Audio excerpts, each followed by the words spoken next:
Please welcome to the stage Nelson George, Lori Bula, Chuck D, and Bill Gardner.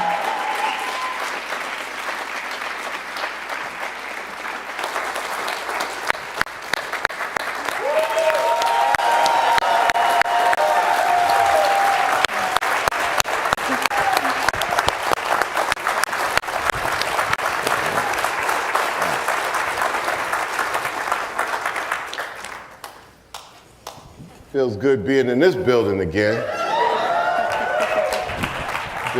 Been in this room a few times.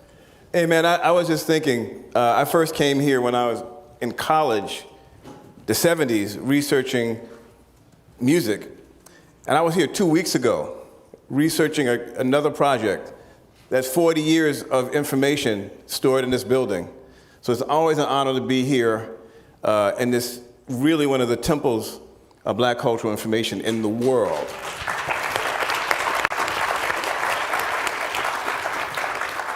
So let's start with four-part series. How did it happen? Where did it start? You want to start, Lori? You want to start, Chuck? Well, number one, it was always on my mind for years. I'm 12 years older than hip hop, so I never was in like, oh my God, or awe of it. I was always in the awe of our Black creativity and culture, which understood it was musicianship, vocalization, dance, and art. 1973 comes along, and it's still the same thing. MCing is vocalization. Musicianship is DJing. Art culture, I used to look at trains and be like, I don't understand how that brilliant piece of graffiti got covered by this whack kid. Not everybody deserves a spray can. I used to be real critical. Matter of fact, I was really like I was arrogant as an artist, you know? And then there's dance culture, which has been here thousands. So we've been around thousands of years doing great things. And the terminology coming from a city that was left for dead, out of the concrete arose, sprouted up, called hip hop.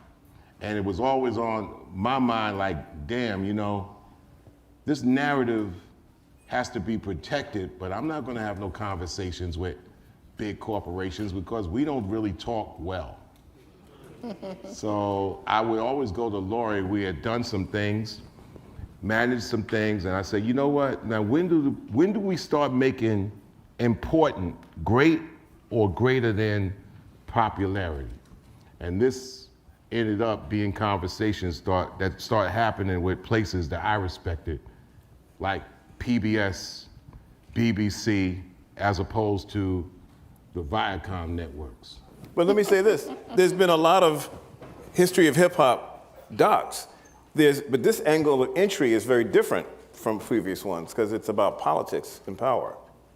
Yeah, well, number one, you know, I always thought that Ice-T's The Art of Rap, about 7, 8 years ago, 10 years ago, yeah, was the epitome of talking about the art form and the craft and paying homage to the actual root of it, explaining what it was. This was an extension that sprouted off of that definition into saying, this is how it came about. And these are the answers to some of the questions it's been screaming and asking about all along, while people been pulling the lowest hanging fruit of a spectacle. And we get it, spectacle. You know, spectacle is what brings us to the table, right?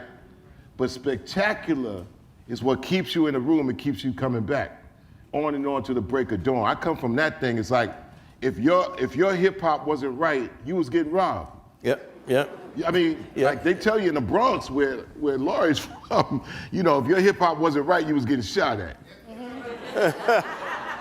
So I'm not going, you know, it's about stop the violence and all that, but really seriously, when it comes down to Black creativity and culture, people have spent their time, which is currency now, and what little money they had to check it out. So how we bring this narrative and this conversation higher. So, you know. Lori, Yes, sir. Talk to me about once you and Chuck have said we want to do this, How did you guys conceive it developing? So Chuck and I had many conversations about it, and we, with intention, as he already said, went to PBS and BBC because we were not going to make something that was dumbed down. You know, we were either going to make it right and be held accountable to the art and the facts, or we weren't going to do it. And we also understood, and our mission was to, and when you talk about, talking about the economics or the politics of it, that's because as well as those of us who were alive then, but probably many of you also know, look, hip hop was born out of a really horrible time in the South Bronx. I grew up so poor we couldn't afford the word poverty. Like, it was that kind of poor. But we were happy. And all around us, and this is one of the beautiful things about human beings, is even though the South Bronx and the Bronx in general, and actually all of New York was under siege, people will still find their joy and know how to make art. And we also wanted to tell the story in that it was hopeful and uplifting, even though there's these horrible stories that sadly keep repeating themselves, right? So when Chuck wrote Fight the Power in 1989, sadly we're still dealing with those same things. So all 4 parts of the show go through that, talking about the call and response of hip hop responding to what's happening, in politics and the culture. But I'm sorry, I'm really tired and jet lagged. I just realized I lost what you were saying. But so how it came about was we went to PBS, we went to BBC, and we had this vision, and they were great partners, and they let us do what we needed to do. It took a little bit longer than we had wanted. We had hoped that it would have been in the can earlier last year, but we always wanted it to, air this year for the 50th anniversary. But, because of COVID and some other things, that none of us could control, we sort of just rolled with it. But, the thing that Chuck and I have actually many things in common, and one of which is we're both really tenacious and methodical. And once we decide where we're going, we're just going to keep doing that. So that's what we did, and it's up on the screen, and I hope that not only all you guys watch it, but that you encourage your friends and family to watch it. I want to get Bill in here. Bill, you're a big mucky muck at PBS, and now Chuck D comes in, who's a legendary radical. He wants to do a thing about politics and hip hop. Why did you say yes? It was not a long conversation between Sylvia and me. It's like, yes, we're going to do this. One of the things that we're really trying to do at PBS is, what does PBS stand for? It's the Public Broadcasting Service, and we represent the public. And that includes a whole lot of people. And I think a lot of the history, especially over the last, my lifetime, many of people's his lifetime, it has a lot of different points of view, but where is this one being represented? That isn't, a story of hip hop that's just about the spectacle, or Tupac and Biggie, or just the music, or what have you. And one of the things that Sylvia and I always look for, if we're trying to find a great history to tell, and producers come and talk to us, say, what are you trying to say? And we want to do this as an unmediated way as possible. And so when the BBC first told us about it, we said, okay, well, you say you want to do this film with Chuck D. What does that really mean? We got on the phone, we did a Zoom call under COVID, and we thought maybe we'd have like 15 minutes just to talk. It was like an hour. We just went on and on and on. And I remember saying to you, and Sylvia would back me up on this, like 4 hours of prime time on the public broadcaster. Say what you want to say, because we're not trying to mediate anything. You notice we had to blur some stuff. We're trying not to get our stations fined by the FCC, but this is your story, and just part of the process is working with our partners in the UK who really cared about the story, wanted to tell the story. Again and again, we kept going to them like, you have some great experts in the show, but you have the people who lived it. Let them tell the story that represents a lot of our lives. This is a different way to understand the last 50 years. How is it working with, the British are passionate about black music, yeah, but there's definitely, they're looking through it through a parallax view. Their angles sometimes go this and that way. How is it trying to make those relationships, and anybody jump in? I had a lot of conversations. But look, the great thing about them is, and this is one of the reasons why we chose them, Chuck and I, is again, we didn't want the message to be dumbed down. And they were committed to getting it right. And they have a really extensive archive. And I think that, Nelson, you were also a consultant, you were part of these conversations, but, it was really about, there was a little bit, translation stuff, but ultimately they got it. And once they got it, and also as they were spending time with the artists that they were interviewing, just in case they didn't get it, they really got it. When Fat Joe was talking about real things that happened in his life, and many people see him, you'll see him in a completely different way in this series. It's not because the guy's not intelligent and doesn't have something to say, but it's because when you make songs like Lean Back, which is a great song, people aren't asking you about things that are of substance. They're asking you, and no disrespect to the media, but sometimes the media doesn't really go, it's very surface. And they're not asking about real questions. Or they're asking about your chain or your sneakers or whatever. That's cool, but there's more to people than that. I think this is a good moment. You have 4 episodes. We saw a bit of episode 1. Can you kind of walk us through what the 4 episodes cover? We literally cover everything from the birth of hip hop, but again, not in a historical, like this artist did this and this artist. It's more about the tone and the songs that were specifically, if you think about it more in songs, that were the response to what was happening. So, you saw that the message is what gets talked about, and that was a real pivotal point for hip hop, not just in our opinion, but as we know, because it went from a party jam to that. And then we talk in the episode 2, we talk about what's happening with police brutality specifically in the West Coast, but that's what gets you to NWA. And obviously, there's some, I don't want to get beeped, I don't know if I'm going to get in trouble, but, everybody knows the F the Police song, but we're talking about that, but we're talking about the circumstances. We really get into what happened, which was, again, this planning of people, police brutality, not new, but in the early 90s and late 80s, because of the war, quote, on crack cocaine, which was another excuse to just decimate a community, we get into those issues. And sort of the gateway in a way are the songs, and then we talk about that. And then in episode 3, we touch on everything from women in hip hop and misogyny to, the Clinton 3 strikes policy, which again, really important that people don't talk about. And then by episode 4, we touch on Black Lives Matter movement, which there's no way we could wrap our arms around how important that movement is, not just in this country, but worldwide. But we talk about even, Kendrick, It's All Right, and we also talk about, at some point we also talk about Eminem, which some people will be surprised, but it's because they don't think of him as being political. But the fact of the matter is, under Trump, other than Chuck, there were very few hip-hop artists that spoke directly to Trump. And Eminem went on BET, and instead of doing a regular cypher freestyle, he completely targets Trump in 2017, the height of Trump popularity, and says as part of his thing, like, I'm drawing a line in the sand. If you're a fan of Trump, you're not my fan anymore. And those things are important only because we have to speak truth to power, and it's happening, but no one's talking about it. They're instead talking about what people are doing on Instagram, who's dating who, what chains people are wearing, what car people are driving. That's cool. We all know about that. People are more than those things. We need to talk about it. Do you think that, please.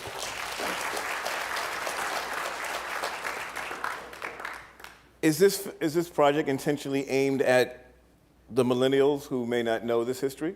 Or I think it's aimed at everyone. A lot of hip hop heads don't even maybe necessarily know the history. I think it's a gateway drug to a bigger conversation.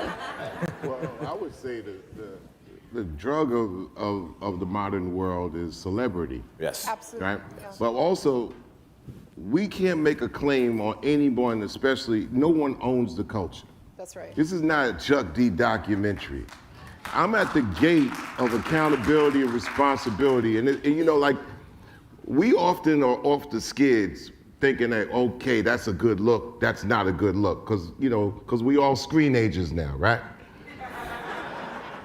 We got to go beyond the good look. What's a good read? What's a good listen? What's a good conversation? What's the good logic to make this go to the next story? I mean, look, it's like the water. You don't make the horse go to the water. You have to have the water that's good, and it will be found. I mean, the key in this statement of fight the power, how hip hop changed the world, the key is world.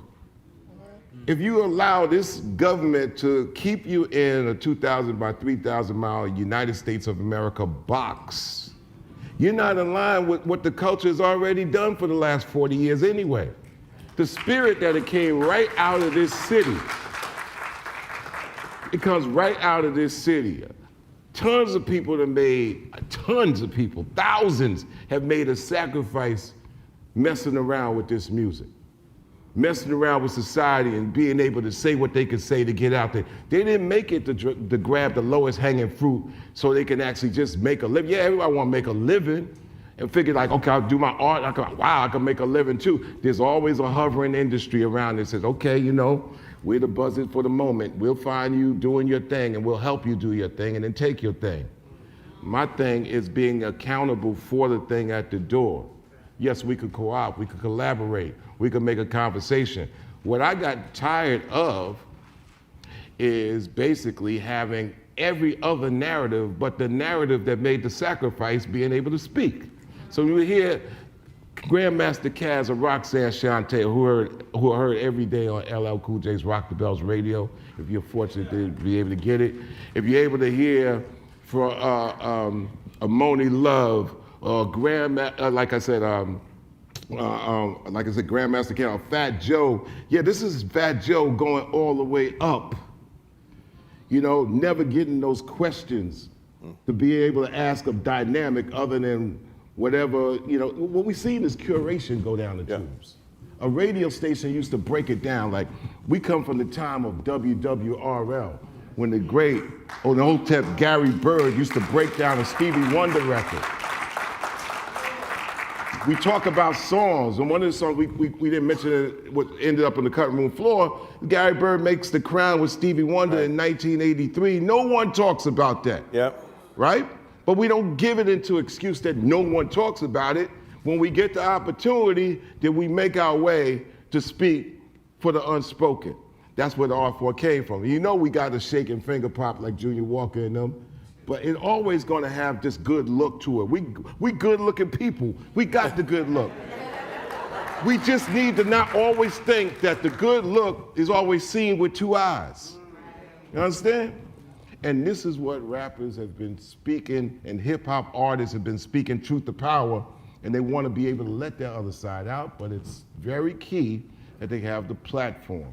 So I'm not saying that all the other documentaries were wrong. I'm saying they were steps to a staircase.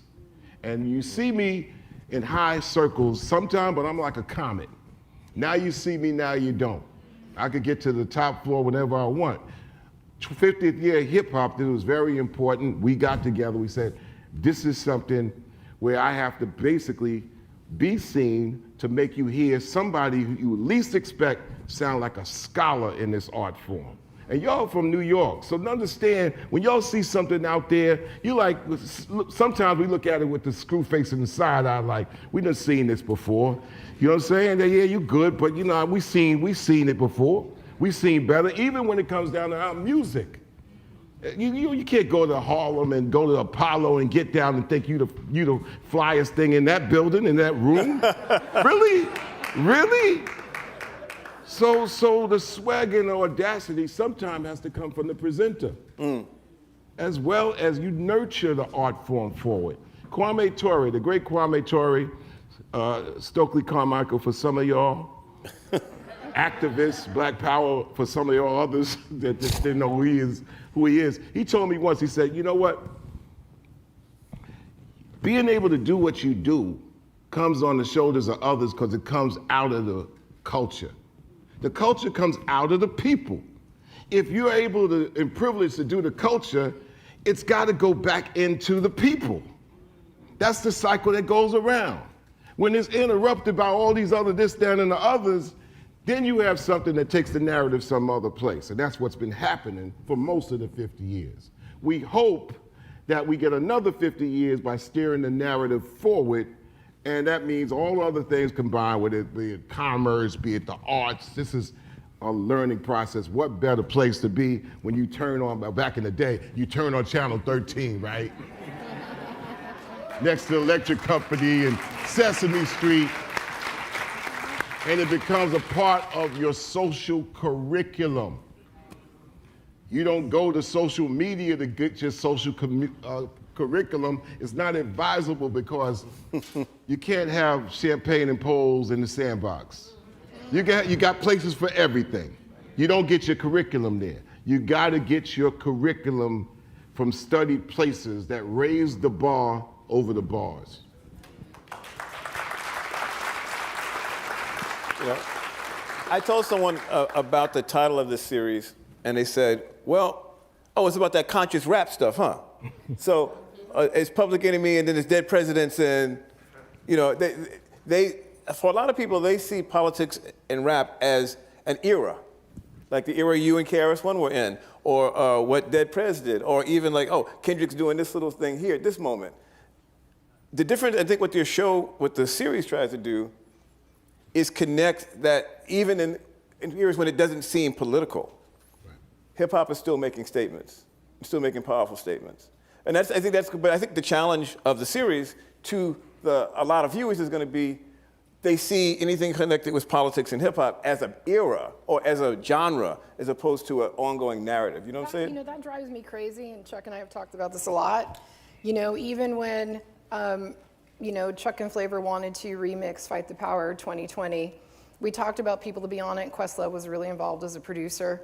And, you know, YG was one of the names that came up. And people who don't really know YG were like, well, why is he on it? And we said, look, he's a human being who also did a song, F Trump. But people are complex. You know, you can party over here sometimes, and then over here you can storm the Capitol. And I meant that in a good way, not just but, you know, it's like, be careful. People are, I know, right? We're being watched. That's right. But, you know, my point being is that people are complex. But again, if you don't give people the platform, and then this goes back to what, you know, Chuck and I also always talk about, and I've been on the other side of it too, record labels. I've sat in some of those meeting rooms where, you know, of course it's always the lowest hanging fruit, because this is why McDonald's is on every corner. It's not because it's good. But if you eat McDonald's 24/7 all the time, you will be 300 or 400 pounds. So we're even saying you don't have to just eat vegetables at every meal and only do that. That's cool. But also, there's a diversity here, and I mean that in a good way, not how the word's been co-opted. The culture is so deep, the art is so important, and I personally, as a Melanin Challenge person, have a responsibility to the art and the facts to get the shit right. Like, but there's a lot of things happening.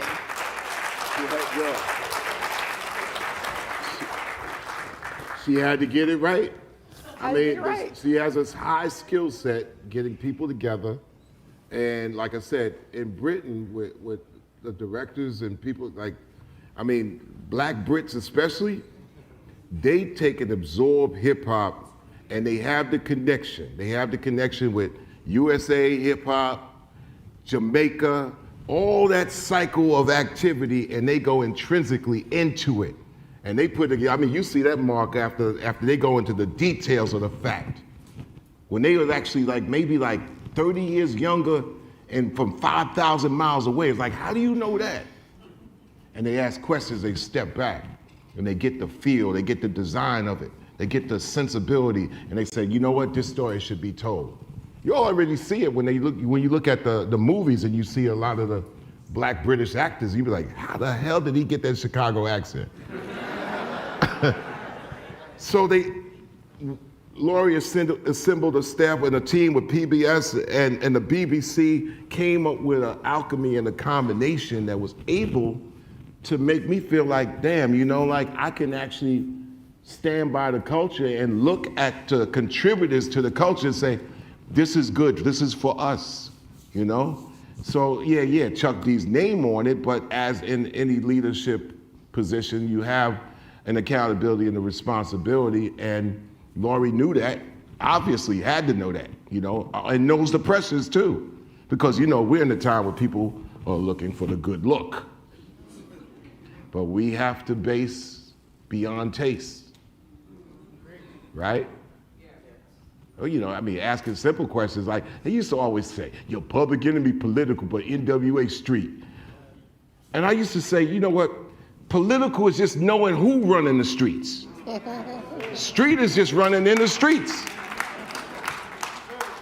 When you know who running the streets, and everybody in Harlem always knew who really was running the streets back in the day.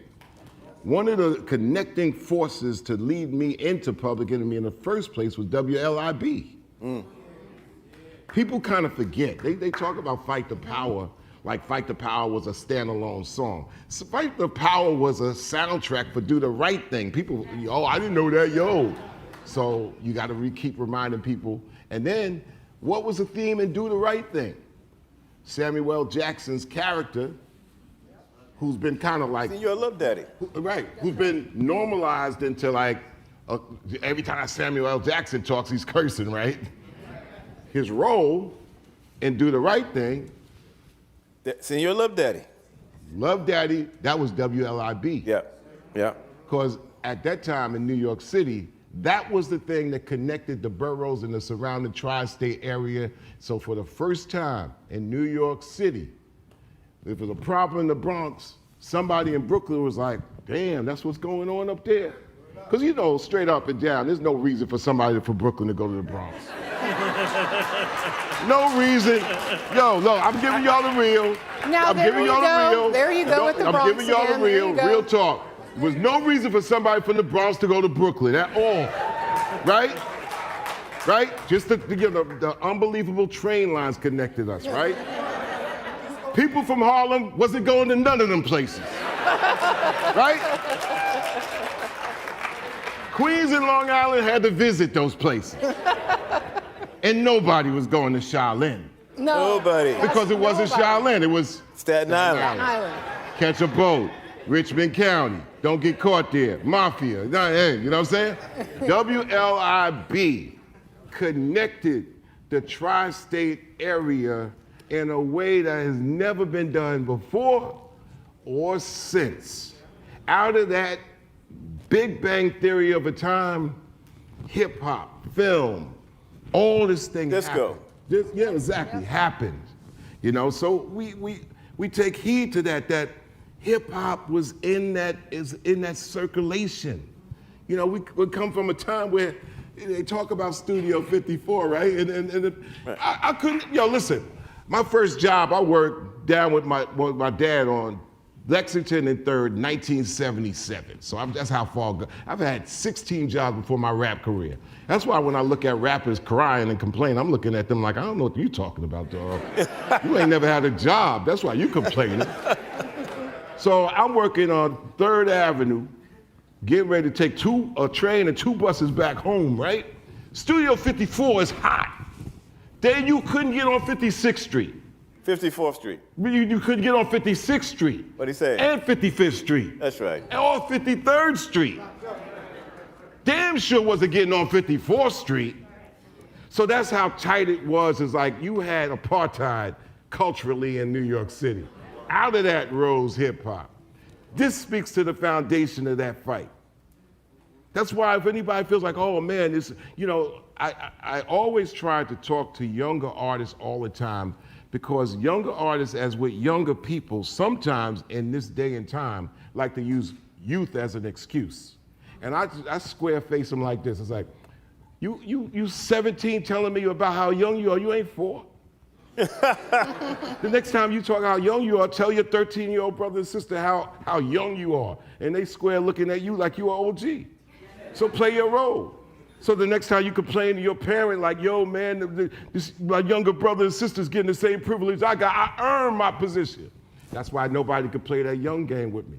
Oh, I'm 22. Everybody got to experience the hurdle of aging. Not just the elders that's going through the 50th year of hip hop through a transition, but younger people from 21 to 25, that's a hurdle of aging that they got to get answers for. And the music and the culture could provide answers how to look in yourself and how to come out with something that's brilliant and beautiful, just like the other art forms are. Everybody got art in them. The thing about getting art out of you is a beautiful thing. And I'm very happy that PBS was able to tell this story and feel good about dancing to it. You know what I'm saying? Chuck, when I think I first met you, I'm thinking 81, when you were at Delphi. Yes, I was You had the there. radio station. At that point, you weren't even making records yet, I don't think. We didn't make records till the middle of the decade. You were covering at Billboard. Right. And Bill Stephanie, my meeting with Bill Stephanie, the great Bill Stephanie. Great Bill Stephanie. And Bill was the program director at Adelphi University WBAU? at WBAU. And he did, as a matter of fact, he did an interview with you. Yeah, that's how I met you guys. I think. Right. We did an interview with you, and we thought Bill was the big cheese, man. Man, Nelson George from Billboard. Wow. So well, I brought that only because think back. Now it's 81. Then you started making records 87. So Yes, or 86, 87. I remember I rejected Rick Rubin for 2 years. He wanted me to make records. We wanted to go, and here's the trick to the whole thing. We wanted to be curators, caretakers, and connoisseurs of hip hop and rap music in '84. We wanted to do syndicated radio. That's right. To treat all the people doing it and treat them right. Like, I believe that in the way of an NPR of introducing records. This the artist, this their song, this what they mean. You already got the excitement and the entertainment from the song. You ain't got to be like trying to be better than the song. And once they took the DJs from talking to the people out of there, KISS really started like more music, less talk. Yeah, if you just talk about the weather and sandwiches. But back in the day with WWRL, Hank Spann, you know. What about the Chief Rocker? Yeah, Chief Rocker, Frankie Crocker, no doubt. I'm saying that. But the thing, and Frankie was on WWRL in the city first. Yeah, first. In MCA. Right. Revitalizing. Oh my God. Exactly. So they would break down. Listen, they would play a record. Like I said, Gary Bird earlier. They would play a record. They would tell you exactly where the artist was from. They would tell you every single member in LTD. They would tell you Earth, Wind, and Fire, and then break out not only the main cut, but also the other cuts in the Earth, Wind, and Fire album from Warner Brothers with Melvin Van Peebles. They would inform the man, and nobody was smarter than the New York City audience, because the DJs would make the records, break the records, and talk to the people. The minute they took the DJs out of it, and even rap DJs had a little bit of leeway, but they never used to let Chuck Chill Out and Red Alert talk. Right. And Mr. Magic was a big key part. But everybody said, you know what, curation of the art form after Mr. Magic, then it turned into lowest hanging fruit and candy. And so therefore, especially in the CD era, when everything turned into track 6. Master of track ceremonies. 9. MC was a master of ceremonies, a hosting, a presentation Master of ceremonies. information.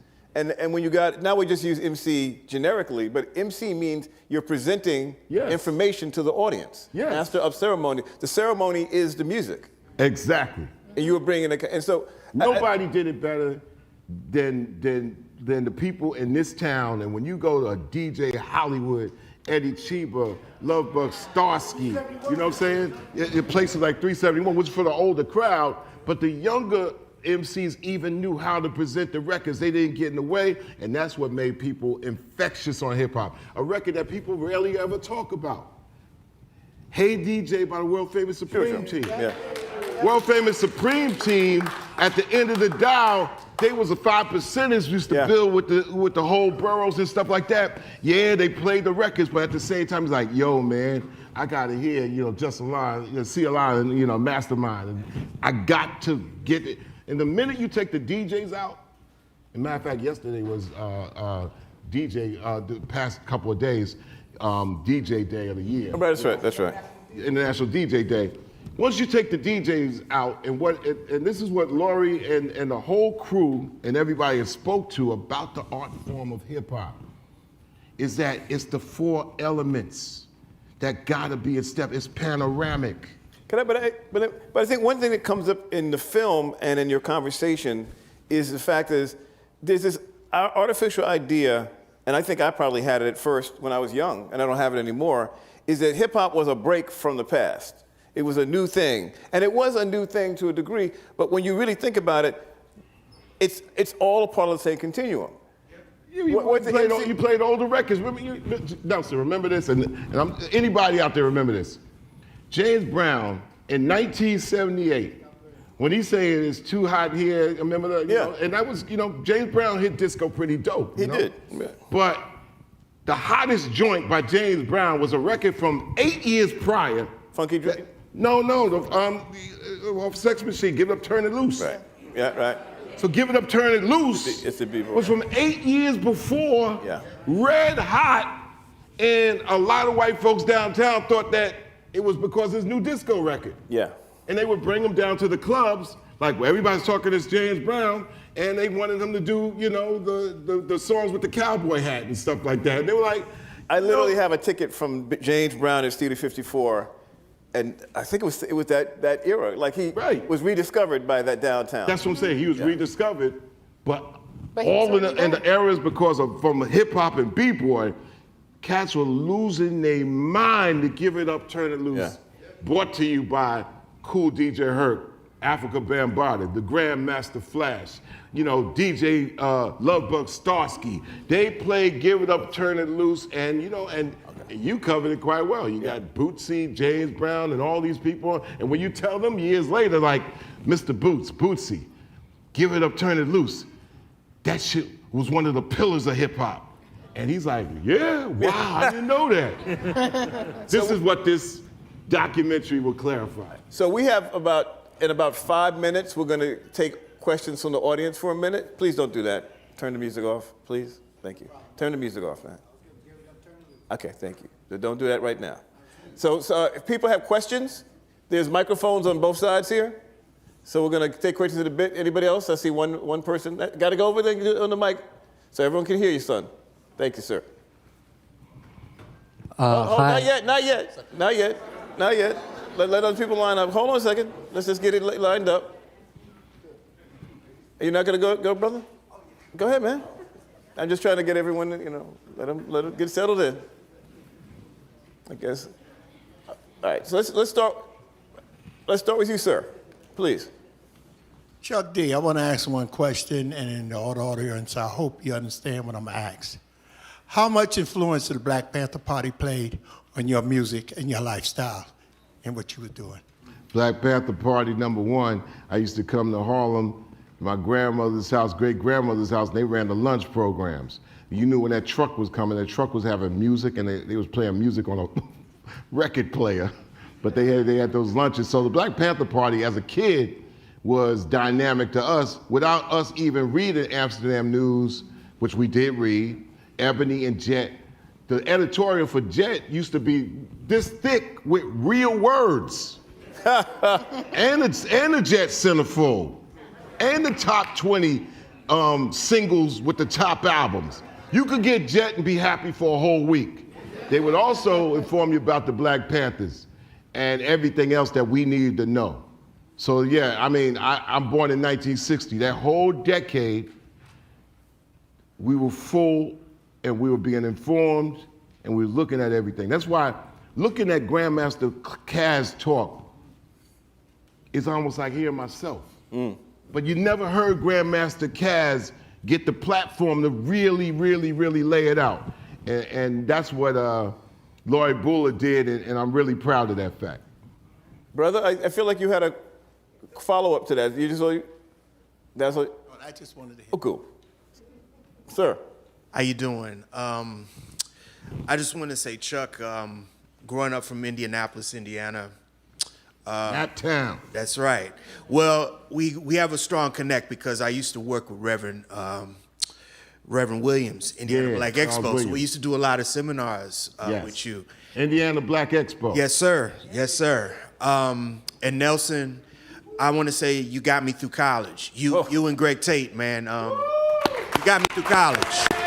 Thank you. As a graduate of University of Memphis State, every week I would run to Barnes and Nobles and buy Village Voice, in Memphis, Tennessee. And Wow. I just want to say that what you're doing is very important because we have to continue the narrative. Yeah. And I think the problem that we're seeing with this generation of hip hop, because every week we're finding a hip hop artist getting killed. And I'm thinking what's happening is, like you say, we're in this world of celebrity. It's a drug now. And I think the most important part of what we have to do is tell this next generation about the roots of this music, not just about hip hop, because hip hop really is the little brother of the blues. It really is, because you're telling a story, but you're also inflating a story with the truth. And sometimes the truth hurts. That's what the blues is about, when you lose somebody. That's what hip hop is about. And I just want to congratulate you, Chuck, for what you're doing. And this book right here, man, I think everybody should have this in their collection, especially if you're studying hip hop. Chuck put together this thing called A Day in Rap and Hip Hop History. And he breaks down bits and pieces of hip hop as it evolved. So I'm telling you, the narrative has, I'm not saying that white folk have done a bad job telling our stories. They've told our stories, but they've made a lot of money off of it. We have to go back and change that narrative. And I hope that this documentary continues that dialogue. Brother, can you autograph this for me? Yes, sir. Hey, listen. Go ahead, sir. Listen, it's real simple. Like I said, we don't have the audacity to go out there and say we own the culture. When anybody else says that they own the culture or we have a black music department, you know, in the past they used to think like, well, damn, we have a black music department, so we own black music. No. I would tell you all this. If somebody knows more about you than you know of yourself, that's volunteer slavery. And don't think that the rest of the world on hip hop, they're gonna actually just be like, well, I'm gonna slow my momentum learning about black life and art and craft and hip hop just because they happen to be slow on it. Nope. Because if you look in the room and somebody knows twice as much more about you than you know about yourself, then they got you. The beauty when I was going to school, and I'll be short on this, I went to all white school in Long Island, bus from an all black town to go for the tech program, right? I knew I always had an advantage. My advantage was I knew everything about white America. Everything. The history, what Patrick Henry, I know all that. Crispus Attucks or whatever, boom. Saved y'all, cool. But I also knew what I had to know. I had the advantage. I know everything about y'all. Y'all don't know nothing about me at all. These are some of the things that also come out in hip hop. When you hear that and we talked about this earlier, when you hear these MCs and these pioneers from hip hop in the 70s and the 80s and the 90s, we listened to WABC.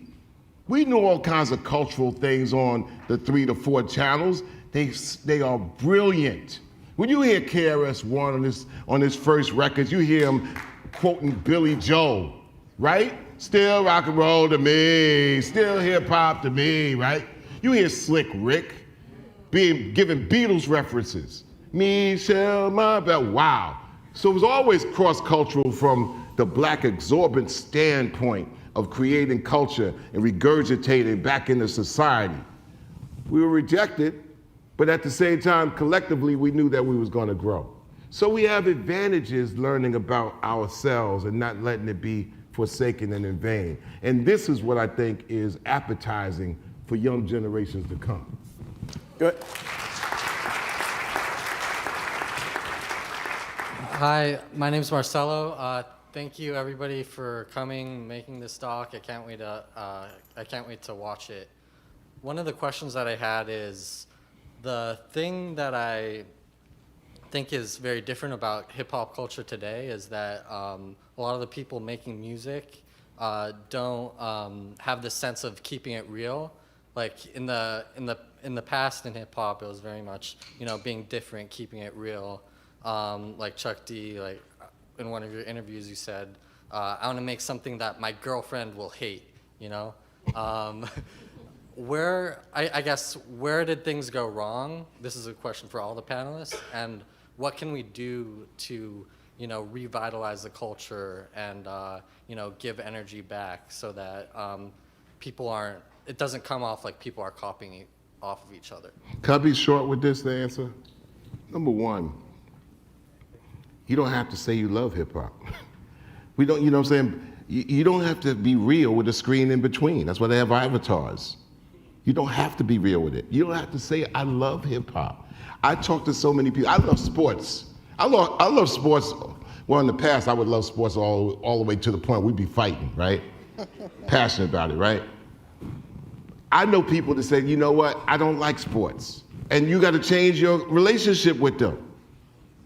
The same thing, you don't have to say that you love hip hop. The minute is when you say you love hip hop, we say you should at least know about something that you say that you love. That's all.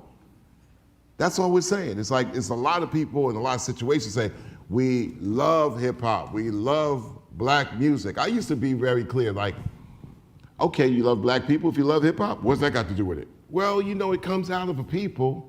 You got to kind of know like what created this or whatever in order for it to be, but that's a whole nother argument. But I'm saying that you ain't got to love hip hop. If you do love hip hop, this will explain a lot of the passion of where it came from for you. It will clarify.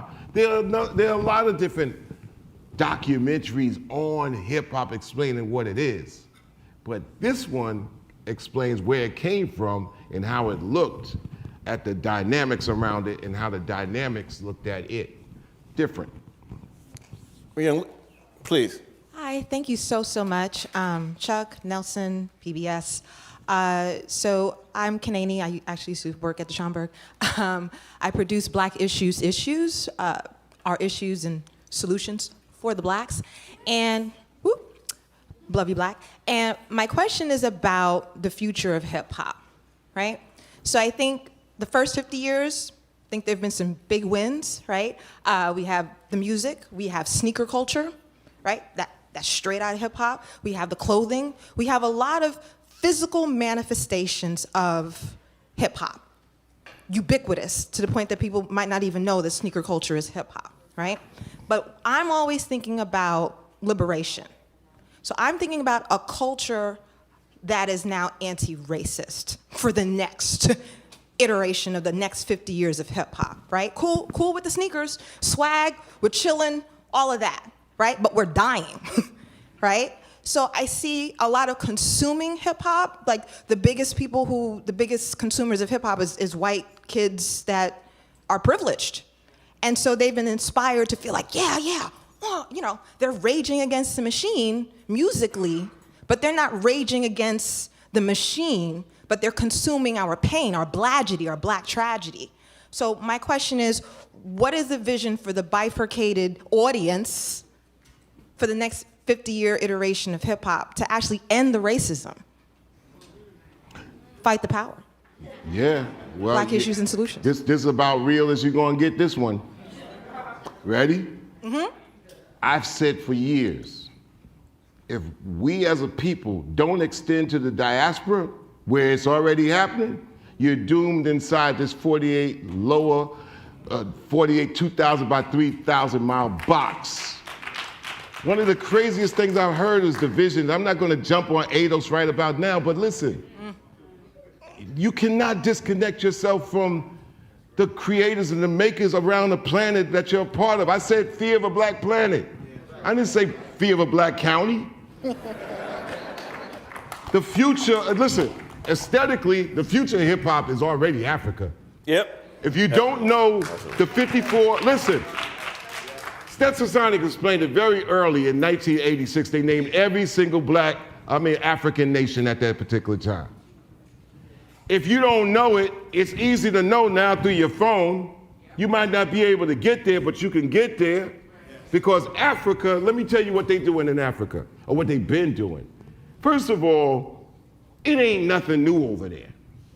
The minute that hip hop and rap sprouted out of this city, somebody from Africa went across one of the countries and went and spread it there. Number two, they have so many different, not only just languages, but they got styles like the Miriam Makeba click, where cats is rhyming and clicking and, you're like, whoa. I was at a radio station in Johannesburg, right? And they had rap night, right? You want to talk about MCs that's outside the station? I swear to God, it was 400 MCs wanting to get on in this radio station in Joburg 10 years ago, yo. Yeah. I'm saying this as a point.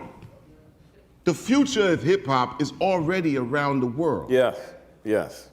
We cannot adopt the audacious nature, the thinking that the United States of America claims Americans just because we like that. We have to be worldwide in our scope. This is the beauty of PBS and the BBC, having a conversation to the world where we could say, fight the power, how hip hop changed the world. Not changed Texas, not changed East St. Louis. You know what I'm saying? The world. But if you detach yourself with a device that takes you around the world on anything that you want to application yourself into, you're shorting your power. You're shorting your power.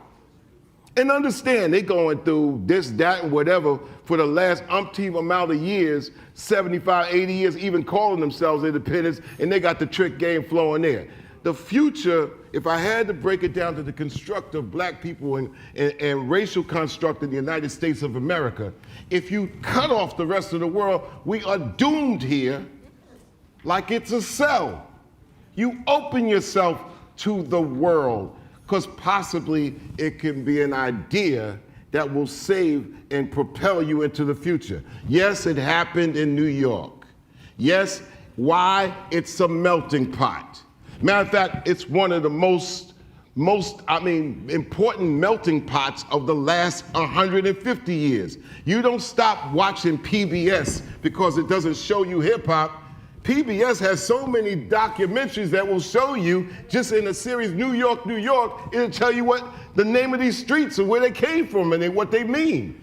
You open your education to where you're at, and you build on who you are to connect to others who you are and where you're gonna be. You know, the future of hip hop is Africa, and we need to be in tune there. And Africa doesn't mean the continent. Africa means everywhere. You know? I was going to say one thing about Chuck that really has set him apart from so many people I know who came up in hip hop and just in black culture in the last 20, 30 years is that Chuck early on used to say to me, yeah, I know you guys in Brooklyn are good, and you got Fort Greene, you got Spike Lee, you got all that stuff going on in Fort Greene, but there's a big country. And I've been around the planet, at that point, I think he'd only been 9 times. And so Chuck has always had a global view of the culture in a way that very few people I've ever met have, even artists who travel. Chuck sees and he connects. I think this is a good time, you know, to put a commercial in for Rap Station. Well, you know, only because what you have been doing, and this takes to the idea of the future of hip hop, is that Chuck has been curating and touching artists around the globe for years, decades at this point, through his own entrepreneurship. Chuck earned early on, and this is about the future of hip hop, controlling, curating, celebrating, and not being parochial about what hip hop is. And one of the biggest conversations we're going to have this year in the 50th anniversary of hip hop is this question of ownership. And there's going to be a really interesting conversation on so many different levels. But one of the things that I think, and I want to pat Chuck on the back about this too, is the idea of it's too late to claim ownership. I own hip hop. Hip hop is 50 years old. Who owns a 50-year-old man? It's everywhere in the world. When you go to some of the best rappers I've ever seen, I've seen in Europe, or I've seen some in some people from in Korea. I mean, it's insane, the varieties and the complexity of the rhyme skills, of the subject matter, because they're bringing a global consciousness to it. And if you're not plugged into the music as a global entity, then you're actually missing out. Because to your point about this being a cage, you know, so much of what's commercial hip hop in America, you know, just in terms of the lyrical range of ideas that we've been trapped into. Anyway, that's my speech. Well, especially go ahead. with other languages. One of the biggest leaders of the protest movement in Iran is rapping in Persian. Yeah. You know, and he's in a lot of trouble right now.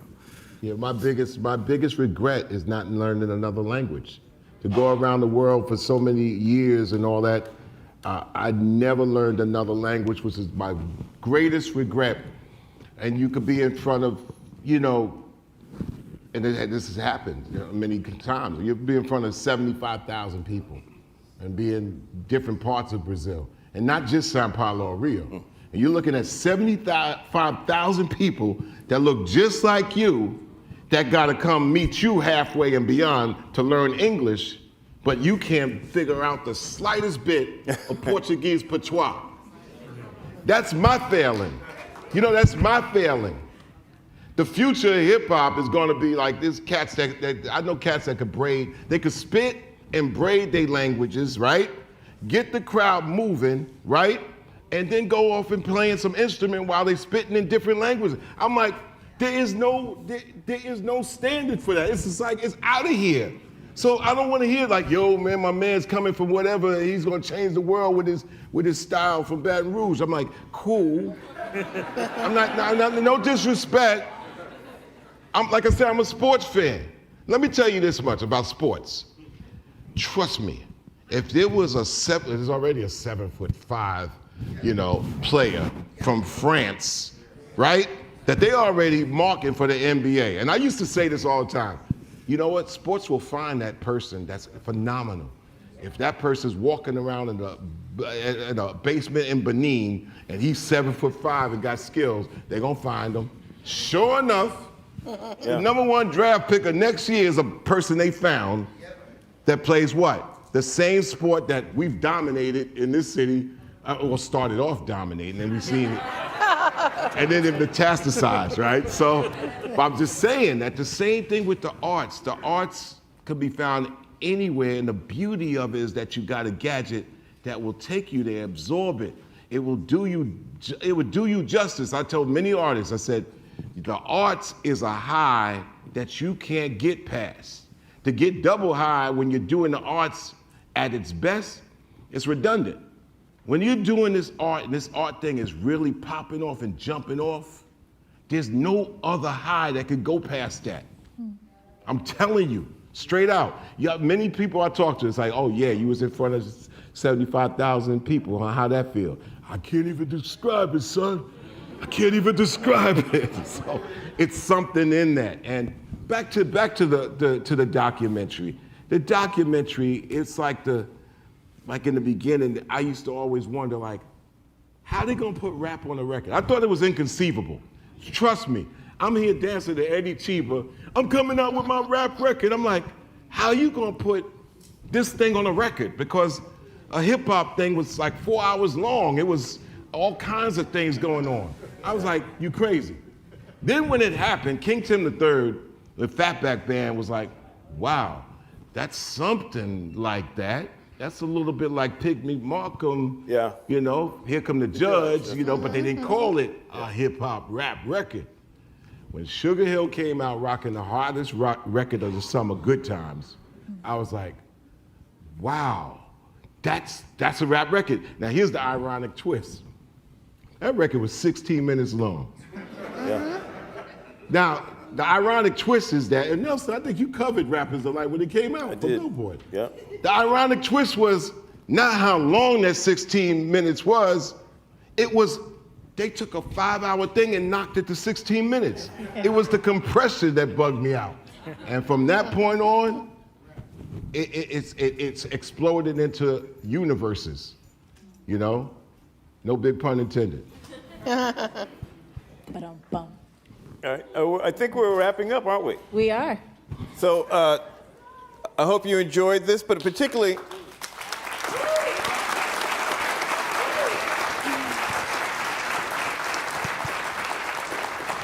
Fight the Power, January 31st, 9 p.m., PBS. So before you all leave out of here, I want to first say thank you to Nelson George, to Lori Bula, Bill Gardner, and the incomparable Chuck D. Thank you so much for all being here. I feel like we need a part 2 with Chuck D. Also, I want to remind you, as they mentioned, this documentary will become available, or this series will become available at the end of the month. And as I also mentioned earlier, Chuck D has a new book that will be coming out in February, but you get the exclusive here at the Schomburg Center to have your hands on it. It's called Living Loud. We have copies of it for you to take a look at, and you can also get it from the Schomburg shop. With that said, there is a reception prepared outside, so we hope that you all will stay, enjoy talking with each other, and we welcome you back to the Schomburg in the future. Take care.